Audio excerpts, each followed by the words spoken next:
This plaque marks the beginning of the Olympic Village, built to house the athletes who came to Moscow for the 1980 Games. At the time, a gigantic wooden Misha bear marked the entrance to the village. Today, Misha is gone, but the plaque still remains.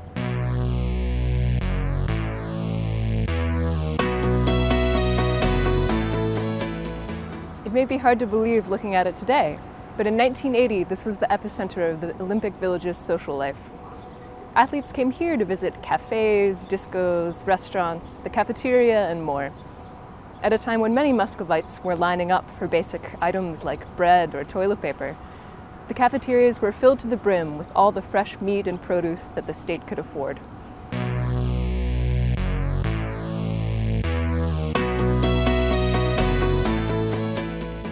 Behind me is the athletic complex where Olympic athletes completed their warm-ups. The facilities were built with everything the teams could need, including a pool, a track and field stadium, gymnasiums, and more.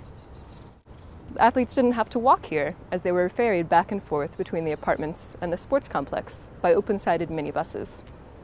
After the Games, the facilities were given over to the city, and today local residents come here to play tennis or just have a swim.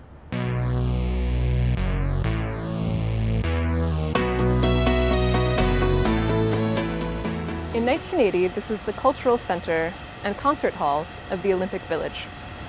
Today, much of the building has been taken over by the Vladimir Nazarov State Theater of National Art, and as such, looks much different. But you can still see the original poster stands here outside the entrance, as well as the emblems of the old Soviet concert organization, Roskoncert.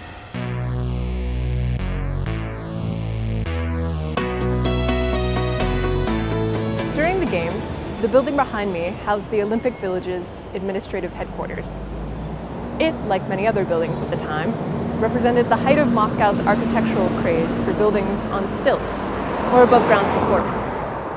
Today it houses the Museum of the Defense of Moscow, which chronicles the defeat of the Nazis' attempt to seize the capital in the winter of 1941 and 1942.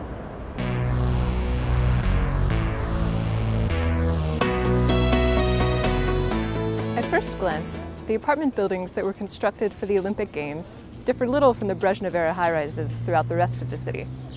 But take a closer look, and you'll notice some special details. The white paneling on the balconies, for example, required painstaking hand assembly and won't be seen anywhere else.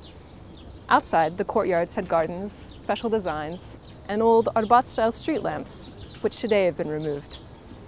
On the inside, rooms were outfitted with chalkboards for coaches to write down schedules and team player formations. Unfortunately, most of the buildings were destined to remain unoccupied during the Games due to many Western countries' boycott over the Soviet invasion of Afghanistan. Immediately after the Games, the buildings were given over to locals for permanent use.